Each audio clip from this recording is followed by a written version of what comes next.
Hello students, welcome in EDU Mantra online classes. Students, आज की अपनी इस वीडियो के माध्यम से आप सभी को सीबीएसई हिंदी क्लास 10th के क्षितिज भाग 2 की पुस्तक में कवि मंगलेश डबरार जी के द्वारा रचित संगतकार कविता से संबंधित प्रश्नों का अभ्यास करवाऊंगी। और आपकी जानकारी के लिए बता दूं कि मैंने अपनी इसके पहले की 2 वीडियो में कवि मंगलेश डबरार जी का जीवन परिचय, इनकी रचनाएं और इनके द्वारा यानी कि मंगलेश डबरार जी के द्वारा रचित संगतकार कविता को व्याख्या के साथ बहुत ही इजी तरीके से और उदाहरण के साथ में समझाई हूँ। और जो स्टूडेंट्स मेरे इसके पहले की 2 वीडियो को न देखे हों वो मेरे इस चैनल में जाकर देख सकते हैं और समझ सकते हैं, ताकि आप सभी लोगों को भी आज जो मैं अपनी इस वीडियो में कवि मंगलेश डबरार जी के द्वारा लिखी गई कविता संगतकार के प्रश्नों का जो अभ्यास कराने जा रही हूँ वो सारे प्रश्नों के उत्तर आप सभी को आसान लगें। तो चलिए शुरू करती हूँ। और शुरू करने से पहले आप सभी स्टूडेंट्स से कहना चाहूँगी कि जो लोग मेरे इस चैनल में अभी नए हैं और जिन्होंने मेरे इस चैनल को सब्सक्राइब न किया हो वो मेरे इस चैनल को सब्सक्राइब जरूर कर लें और सब्सक्राइब वाले बटन में जाकर बेल आइकन्स को भी दबा दें, ताकि मैं अपनी आगे की जितनी भी वीडियो को अपलोड करूं उन सभी की भी नोटिफिकेशन आप सभी को मिलती रहे। तो चलिए अब हम आते हैं अपने टॉपिक पर। तो जैसा कि आप यहाँ पर स्क्रीन में देख रहे हैं, ये देखिए यहाँ पर कवि मंगलेश डबरार जी के द्वारा लिखी गई कविता संगतकार के प्रश्न दिए गए हैं और इन प्रश्नों के साथ में ही यहाँ नीचे देखिए, नीचे रचना और अभिव्यक्ति के प्रश्न भी दिए गए हैं और इसमें आगे जो दिया गया है वो भी मैं आपको अपनी इस वीडियो के माध्यम से बताऊंगी। तो सबसे पहले इसमें यानी कि संगतकार कविता में पहला प्रश्न देख लेती हूँ। और पहला प्रश्न है, संगतकार के माध्यम से कवि किस प्रकार के व्यक्तियों की ओर संकेत करना चाह रहे हैं। तो इस प्रश्न का उत्तर यह होगा कि इसमें यानी कि संगतकार के माध्यम से कवि मंगलेश डबरार जी उस तरह के व्यक्तियों की ओर संकेत करना चाह रहे हैं जो महान और सफल व्यक्तियों की सफलता में पर्दे के पीछे रहकर अपना योगदान देते हैं। ये लोग महत्वपूर्ण सफलता के श्रेय से वंचित रह जाते हैं। और देखा जाए तो संगतकार मुख्य गायक के साथ मिलकर उनके सुरों में अपने सुरों को मिलाकर उनके गायन में नई जान फूंकते हैं। यानी कि मुख्य गायक की सफलता में साथी जो होते हैं वो गायकों के वाद्य या कर्मियों का योगदान रहता है, पर उन्हें इसका श्रेय नहीं मिलता है और इसका सारा श्रेय मुख्य गायक को ही प्राप्त होता है। तो ये हुआ पहले प्रश्न का उत्तर। और अब दूसरा प्रश्न पढ़ती हूँ। और दूसरा प्रश्न है, संगतकार जैसे व्यक्ति संगीत के अलावा और किन किन क्षेत्रों में दिखाई देते हैं। तो संगतकार जैसे व्यक्ति संगीत के अलावा लगभग हर कला क्षेत्र में दिखाई देते हैं, जैसे कि नृत्य, गायन, वादन, पेंटिंग, कंप्यूटर, स्ट्रीम आदि। और इसके अलावा सिनेमा के क्षेत्र में, जिसमें फिल्म में अनेक सह कलाकार, डुप्लीकेट, सह नर्तक व स्टेटमैन होते हैं। और भवन निर्माण के क्षेत्र में, जिसमें मजदूर जो भवन का निर्माण करते हैं। तो ये था दूसरे प्रश्न का उत्तर। और अब अगला प्रश्न पढ़ती हूँ। और अगला प्रश्न है, संगतकार किन किन रूपों में मुख्य गायक गायिका की मदद करते हैं। तो यहाँ इस प्रश्न के उत्तर में देखा जाए तो संगतकार विभिन्न रूपों में मुख्य गायक गायिकाओं की मदद करते हैं।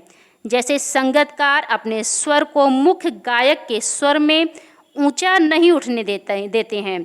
और जब मुख्य गायक गाते गाते थकान का अनुभव करने लगते हैं तो संगतकार उसे सहयोग देते हैं। और जब गायक गायन करते समय मुख्य गायक गायिका अपने सुर लय को लांघ कर भटक जाते हैं तो संगतकार उन्हें वापस अपनी सीमा में ले आते हैं। और गायन के समय यदि गायक गायिका का गला भारी हो जाता है तो संगतकार अपनी आवाज़ से उसमें मधुरता भर देता है। और देखा जाए तो यह उसकी मानवता है कि विपरीत परिस्थितियों में भी मुख्य गायक की श्रेष्ठता को बनाए रखता है। तो ये भी प्रश्न का उत्तर इसमें का पूरा होता है। और अब अगला प्रश्न यानी कि चौथा प्रश्न पढ़ती हूँ। और चौथा प्रश्न है भाव स्पष्ट कीजिए, जिसमें दिया है और उसकी आवाज़ में जो एक हिचक साफ सुनाई देती है या अपने स्वर को ऊंचा न उठने की जो कोशिश है उसे विफलता नहीं, उसकी मनुष्यता समझा जाना चाहिए।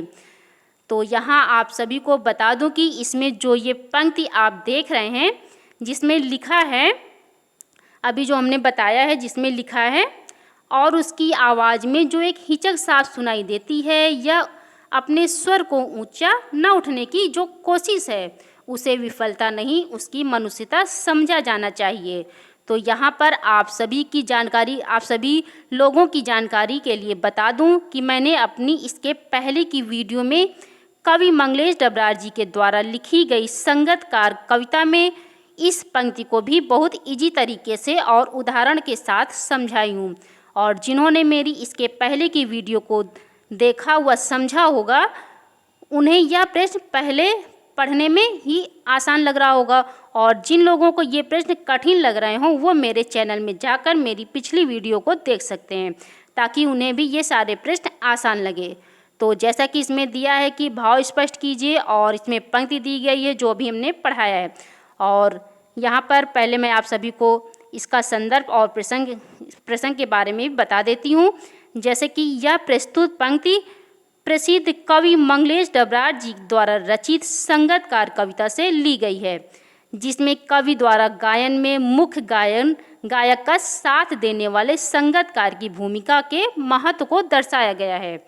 और इस पंक्ति का भाव यह है कि जब संगतकार मुख्य गायक के पीछे पीछे गाता है तब वह अपनी आवाज़ को मुख्य गायक की आवाज़ से अधिक ऊंचे स्तर पर इसलिए नहीं जाने देता ताकि मुख्य गायक की महत्व कम न हो जाए, और यही हिचक या संकोच उसके गायन में झलकती है। और वह कितना भी उत्तम क्यों न हो, परंतु स्वयं को मुख्य गायक से ही कम ही रखता है। और कवि आगे कहते हैं कि यह उसकी सफलता का प्रमाण नहीं बल्कि उसकी मनुष्यता का प्रमाण है कि वह शक्ति और प्रतिभा के रहते हुए स्वयं को ऊंचा नहीं उठाना चाहता है, बल्कि अपने गुरु और स्वामी को महत्व देने की कोशिश करता है। तो ये था चौथे प्रश्न का उत्तर। और अब पांचवा प्रश्न पढ़ती हूँ। और पांचवा प्रश्न है, किसी भी क्षेत्र में प्रसिद्धि पाने वाले लोगों को अनेक लोग तरह तरह से अपना योगदान देते हैं। कोई एक उदाहरण देकर इस कथन पर अपने विचार लिखिए।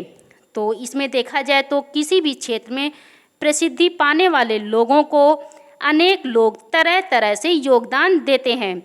जैसे प्रसिद्ध गायक गायिका जब प्रसिद्धि प्राप्त करते हैं तो उसमें एक संगीत निर्देशक, गीतकार, तकनीकी साउंड डालने वाले, वाद्य यंत्र बजाने वाले, संगतकार, निर्माता, उनकी सुविधाओं का ध्यान रखने वाले एवं प्रशंसा का वातावरण बनाए रखने वाले प्रत्येक व्यक्ति का महत्वपूर्ण हाथ होता है। अतः किसी भी प्रसिद्ध व्यक्ति के पीछे उसके सहायकों का भरपूर योगदान होता है। और उदाहरण के तौर में देखा जाए तो मान लीजिए किसी दुकानदार को ही ले लें। जैसे दुकान के काम में अनेक लोग कार्य करते हैं और दुकानदार की सहायता के लिए अवश्य एक नौकर होता है और वह कला का सहयोग देता है, जिसमें दुकान की प्रसिद्धि केवल मालिक के हाथ में ही नहीं होती बल्कि उसके साथ काम करने वालों की इसमें अहम भूमिका होती है। ठीक है, तो ये था संगतकार कविता के पांचवें प्रश्न का उत्तर। और अब इसमें का छठा प्रश्न देखती हूँ। और प्रश्न है, कभी कभी तार सप्तक की ऊंचाई पर पहुंचकर मुख्य गायक का स्वर बिखरता नजर आता है। उस समय संगतकार उसे बिखरने से बचा लेता है। इस कथन के आलोक में संगतकार की विशेष भूमिका को स्पष्ट कीजिए। तो इस प्रश्न का उत्तर यह होगा कि तार सप्तक में गायक करते समय या गाते समय मुख्य गायक का स्वर बहुत ऊंचाई तक पहुंच जाता है, यानी कि उसके स्वरों के उतार चढ़ाव में जब मुख्य गायक की आवाज़ बैठने लगती है जिसके कारण स्वर के बिखरने का आभास होने लगता है, अर्थात उसकी आवाज़ कुछ गिरती हुई महसूस होती है। तब संगीतकार मुख्य गायक के स्वर में स्वर मिलाकर उसे सहारा देते हैं तथा उसके स्वर को बिखरने से पहले ही संभाल लेते हैं और उसके गायन की सफलता को विफलता में नहीं बदलने देते हैं। इस प्रश्न के मुख्य गायक की सफलता में संगीतकार की भूमिका अत्यंत महत्वपूर्ण होती है। तो ये छठे प्रश्न का भी उत्तर पूरा हुआ और अब अंतिम प्रश्न यानी कि 7वां प्रश्न पढ़ती हूँ। और 7वां प्रश्न है, सफलता के चरम शिखर पर पहुँचने के दौरान यदि व्यक्ति लड़खड़ाता है तब उसे सहयोगी किस तरह संभालते हैं। तो इस प्रश्न के उत्तर में देखा जाए तो सफलता के चरम शिखर पर पहुंचने के दौरान यदि कोई व्यक्ति जब अचानक लड़खड़ाने लगता है तो उसके सहयोगी अपने सुझावों द्वारा उसके कदमों को नई दिशा देते हैं, उसके साहस एवं हौसले को बनाए रखने के लिए प्रेरित करते हैं और अपने सांत्वनापूर्ण वचनों द्वारा उसके विचलित मन को संभालते हैं तथा उसका मार्गदर्शन करते हैं। और इसके साथ ही साथ वे तन मन से ही नहीं बल्कि आवश्यकता होने पर भी धन से भी उसकी सहायता करते हैं और उसकी खोई हुई आत्मशक्ति को एकत्र कर फिर से उठने की हिम्मत देते हैं। वे अपना पूरा प्रयास उसके लिए लगा देते हैं और वे उसकी कमी को पूरा करने का भरसक प्रयास करते हैं। तो ये अंतिम प्रश्न का उत्तर भी इसमें का पूरा होता है। और आगे देखिए, जैसा कि अभी हमने बताया था आपको, आगे दिया है रचना और अभिव्यक्ति के प्रश्न। तो जैसा कि अभी हमने आपको बता दिया था कि इन प्रश्नों के साथ ही साथ में रचना और अभिव्यक्ति के प्रश्नों का भी अभ्यास करवाऊंगी। तो चलिए इन प्रश्नों को भी देख लेती हूँ। जैसे इसमें 8वां प्रश्न यानी कि रचना और अभिव्यक्ति का पहला प्रश्न है। पहले इसमें देखिए, कल्पना कीजिए कि आपको किसी संगीत या नृत्य समारोह का कार्यक्रम प्रस्तुत करना है, लेकिन आपके सहयोगी कलाकार किसी कारणवश नहीं पहुंच पाए।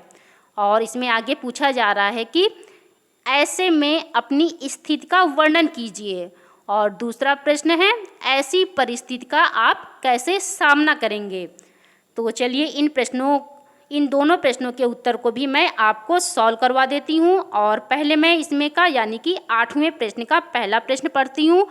और पहला प्रश्न है कि कल्पना कीजिए कि आपको किसी संगीत या नृत्य समारोह का कार्यक्रम प्रस्तुत करना है लेकिन आपके सहयोगी कलाकार किसी कारणवश नहीं पहुंच पाए।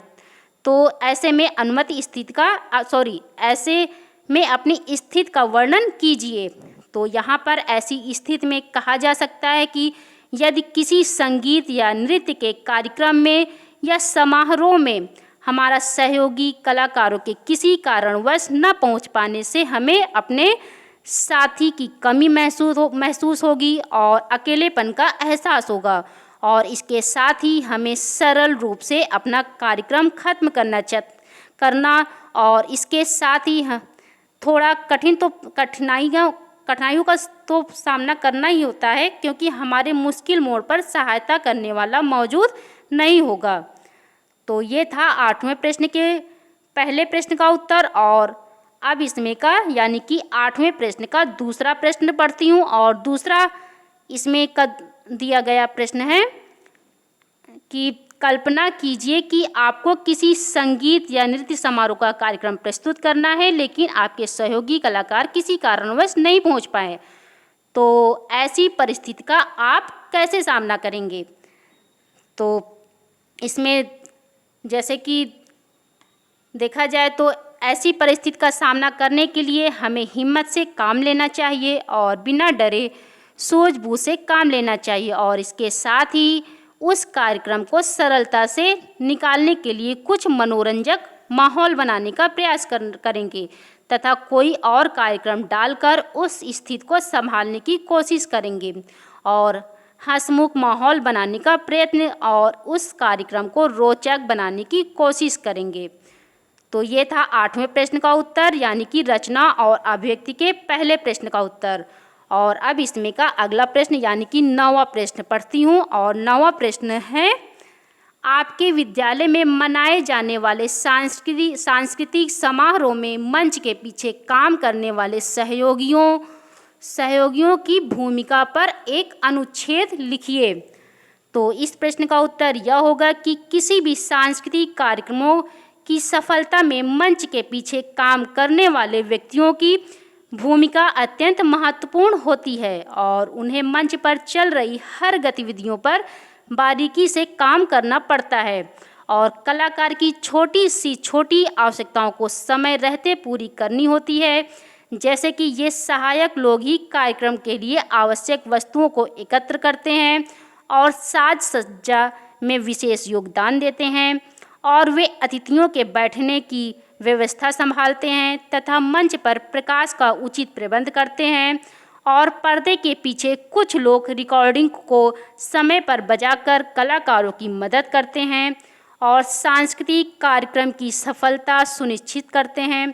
और अगर वे छोटी सी भी भूल यदि करते हैं तो बहुत बड़ी समस्या हो सकती है, जैसे मान लो किसी नृत्य के लिए किसी और नृत्य का गाना लगा देना। ठीक है, तो ये 9वें प्रश्न का उत्तर भी पूरा होता है। और अब 10वां प्रश्न यानी कि रचना और अभिव्यक्ति का अंतिम प्रश्न भी देख लेती हूँ। और अंतिम प्रश्न है, किसी भी क्षेत्र में संगतकार की पंक्ति वाले लोग प्रतिभावान होते हुए भी मुख्य या शीर्ष स्थान पर क्यों नहीं पहुँच पाते होंगे। और इसका उत्तर होगा कि किसी भी क्षेत्र में संगतकार की पंक्ति वाले लोग प्रतिभावान होते हुए भी मुख्य या शीर्ष स्थान पर नहीं पहुंच पाते हैं क्योंकि वे अपने गुरु और स्वामी को महत्व देते हैं और उनका सम्मान करते हैं। और इसके अतिरिक्त देखा जाए तो उनमें से कुछ लोग स्वयं को भाग्य के हवाले कर देते हैं कि किस्मत में जो होगा तो शीर्ष स्थान हासिल कर लेंगे और प्रतिभावान होकर भी वे मुख्य कलाकार से अलग होकर प्रस्तुति देने का हौसला नहीं कर पाते हैं तथा उन्हें शीर्ष स्थान पर पहुंचने तथा वहां बने रहने में संदेह रहता है और उनके मार्ग में आर्थिक समस्याएं बाधक बनती हैं। ऐसे लोगों को उचित अवसर एवं सहयोग नहीं मिल पाता है। तो यहाँ पर इस लेसन के सारे प्रश्नों के उत्तर पूरे होते हैं। और आगे देखिए, आगे दिया है, जैसे कि इसमें देखिए स्क्रीन में आगे दिया है, हाँ ये देखिए, इसको थोड़ा सेट कर दूँ। आगे दिया है मंगलेश डबरार जी के द्वारा रचित पाठ्येतर सक्रियता के प्रश्न। तो इन प्रश्नों को मैं, जैसे कि इसमें दिया गया है पाठ्येतर सक्रियता में प्रश्न, जिसमें लिखा है, आप फिल्में तो देखते ही होंगे, अपनी पसंद की किसी एक फिल्म के आधार पर लिखिए कि उस फिल्म की सफलता में अभिनय करने वाले कलाकारों के अतिरिक्त और किन किन लोगों का योगदान रहा है। और अगला है, आपके विद्यालय में किसी प्रसिद्ध गायिका की गीत प्रस्तुत का आयोजन है और इसमें पहला है, इस संबंध पर सूचना पट के लिए एक नोटिस तैयार कीजिए। और दूसरा प्रश्न है, गायिका व उसके संगतकारों का परिचय देने के लिए आलेख या स्क्रिप्ट तैयार कीजिए। तो इन प्रश्नों को मैं छोड़ रही हूँ क्योंकि इन प्रश्नों के उत्तर आप लोगों पर डिपेंड करता है कि आप इन प्रश्नों के उत्तर अपने तरीके से कितने अच्छे से दे सकते हैं। और आगे दिया है, जैसे कि आगे दिया है, देखिए शब्द अर्थ, तो आप लोग इसे भी याद कर सकते हैं और चाहे तो आप यहाँ स्क्रीनशॉट भी ले सकते हैं याद करने के लिए। और देखिए इसके नीचे दिया है, यह भी जाने, तो देखिए जिसमें दिया गया है सरगम और सप्तक। तो यहाँ पर सरगम और सप्तक को परिभाषा के माध्यम से अच्छे से समझाया गया है। और पहला है सरगम, और सरगम में जैसा कि दिया गया है कि सरगम में संगीत के लिए 7 स्वर तय किए गए हैं। वे हैं षड्ज, ऋषभ, गांधार, मध्यम, पंचम, धैवत और निषाद। इन्हीं नामों के पहले अक्षर लेकर इन्हें सा, रे, गा, मा, पा, धा और नी कहा गया है। और दूसरा सप्तक जिसमें बताया गया है कि सप्तक का अर्थ है 7 का समूह, 7 शुद्ध स्वर हैं, इसलिए यह नाम पड़ा है। लेकिन ध्वनि की ऊंचाई और निचाई के आधार पर संगीत में 3 तरह के सप्तक माने गए हैं। यदि साधारण ध्वनि है तो उसे मध्य सप्तक कहेंगे, और ध्वनि मध्य सप्तक से ऊपर है तो उसे तार सप्तक कहेंगे, तथा ध्वनि मध्य सप्तक से नीचे है तो उसे मंद सप्तक कहते हैं। ठीक है, तो यहाँ पर सरगम और सप्तक के बारे में कुछ जानकारियाँ दी गई थी। आप चाहे तो इसकी भी स्क्रीनशॉट लेकर पढ़ सकते हैं, और यदि इन दोनों को यानी कि सरगम और सप्तक को और अच्छे से समझना चाहते हैं और इसके बारे में और जानकारी हासिल करना चाहते हैं तो आप सभी कमेंट बॉक्स में जाकर मुझे कमेंट कर सकते हैं। मैं आप सभी को सरगम और सप्तक के बारे में और अधिक जानकारियों के साथ एक अलग सी वीडियो को बनाकर डाल दूंगी, जिसे आप देखकर सरगम और सप्तक की और जानकारी प्राप्त कर सकते हैं। और यदि आप सभी को इसके अलावा इस सब्जेक्ट से संबंधित कुछ और नया पढ़ना है तो उसके लिए भी मुझे कमेंट कर सकते हैं। तो और ये देखिए यहाँ पर नीचे जैसे कि दिया गया है, ये देखिए यहाँ मैंने आपकी सुविधा के लिए इस लेसन से संबंधित प्रश्नों के उत्तर भी डाल दी हूँ। आप चाहे तो देखकर भी पढ़ सकते हैं। ये देखिए आपके सारे प्रश्नों के उत्तर यहाँ मिल जाएंगे। लेकिन आपको बता दूँ कि यदि आप मेरी पूरी वीडियो को शुरू से अंत तक देखते हैं तो आपको ऐसे और भी उदाहरण मिलेंगे जिससे आपको प्रश्नों के ये सारे उत्तर और भी आसान लगेंगे।